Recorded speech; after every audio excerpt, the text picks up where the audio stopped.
Assalamualaikum warahmatullahi wabarakatuh. Perkenalkan, saya Jocelyn Permata Aprilia dari jurusan Ilmu Komputer. Nah, di sini saya ingin memaparkan hal-hal apa saja yang sudah saya pelajari dan sudah saya lakukan pada Bangkit Academy 2024, terutama untuk Learning Pad Mobile Development.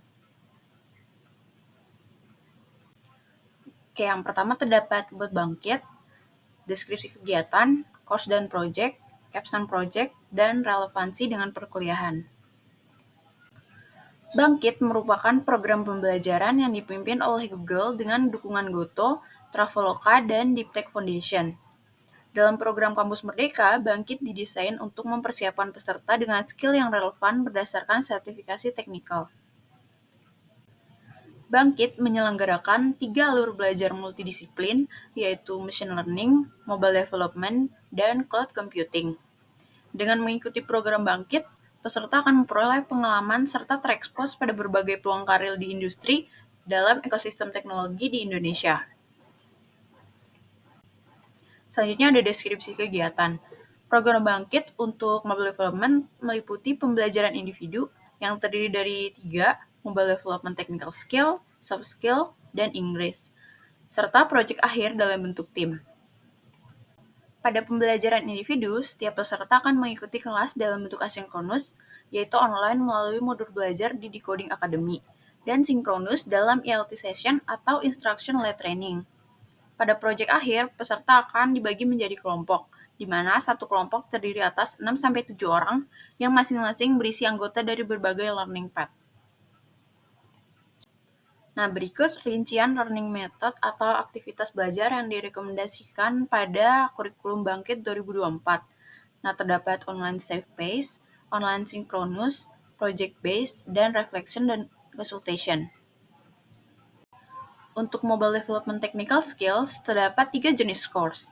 Yang pertama ada matrikulasi yang sifatnya opsional, materi inti, dan tambahan kurikulum advance. Yang pertama, untuk matrikulasi terdapat 3 course, yaitu memulai dasar pemrograman untuk mengembangkan software, pengenalan logika pemrograman, dan belajar dasar Git dan GitHub. Nah, selanjutnya untuk materi inti terdapat 7 course, mulai dari memulai pemrograman dengan Kotlin, belajar membuat aplikasi Android untuk pemula, fundamental Android, prinsip pemrograman solid, dasar AI, machine learning, dan pengembangan aplikasi Android intermediate. Nah, yang terakhir untuk tambahan kurikulum advance itu diberikan setelah menyelesaikan materi inti. Terdapat 3 course dari UX Design, Jetpack Compose, dan Developer Expert. Nah, selain Android Technical Skill, terdapat juga soft skill dan bahasa Inggris. Nah, untuk soft skill terdapat beberapa materi seperti growth mindset, time dan energy management, stress management, critical thinking, project management, professional branding, dan effective communication. Untuk bahasa Inggris terdapat spoken correspondence, expression opinion, dan business presentation. Oke, berlanjut ke penjabaran materi inti. Nah, untuk memulai pemrograman dengan Android, terdapat beberapa materi seperti Kotlin Fundamental, Control Flow, Kotlin OOP, Functional Programming, Generics, dan pengenalan coroutine. Selanjutnya, untuk belajar membuat aplikasi Android untuk pemula, terdapat Activity, Intent, View dan View Group, Style dan Theme, dan Recycle View. Untuk submission akhirnya, saya membuat aplikasi yang berisi list-list dari buku fiksi di Indonesia dengan memanfaatkan Recycle View.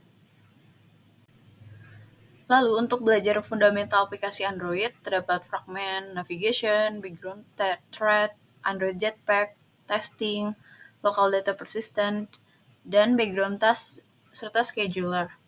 Nah, untuk submission akhirnya saya membuat aplikasi GitHub User Search dengan memanggil API dari GitHub menggunakan retrofit. Untuk belajar prinsip pemrograman solid, terdapat 4 pilar OOP, relasi OOP, software design principle, dan solid principle.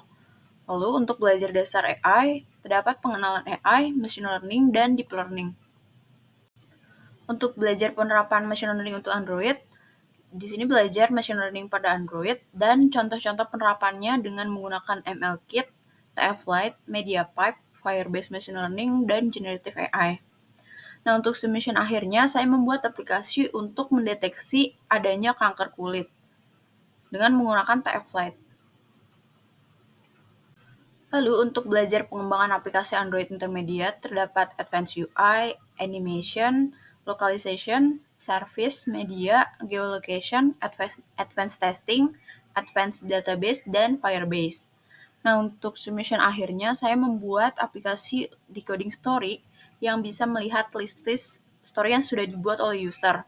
Di sini juga bisa menambahkan story, serta melihat lokasi-lokasi dari story dengan menggunakan Gmaps API. Oke, berlanjut ke penjelasan Caption Project. Di sini kelompok saya membuat aplikasi Cataract, yaitu aplikasi mobile sebagai pendeteksi dini penyakit katarak, yang memanfaatkan cloud computing sebagai backend API, machine learning sebagai model deteksi, dan mobile development sebagai antarmuka aplikasi mobile.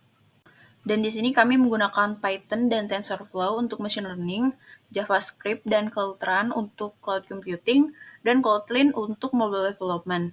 Di sini kami juga menggunakan GitHub untuk version control system, Google Colab, Android Studio, dan Figma. Untuk mobile development, kami mengembangkan aplikasi mobile dengan Kotlin yang mampu melakukan deteksi katarak dari image yang diambil dari kamera atau galeri. Nah, aplikasi ini memiliki 5 fitur utama, yaitu autentikasi, artikel, deteksi katarak, riwayat, dan settings. Nah, berikut ini tampilan layar dari aplikasi yang sudah kami buat. Ini terdapat autentikasi, dashboard, artikel dan detail, deteksi, dan riwayat. Dan berikut demo aplikasinya.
Nah, berikut link untuk repository dari mobile application-nya.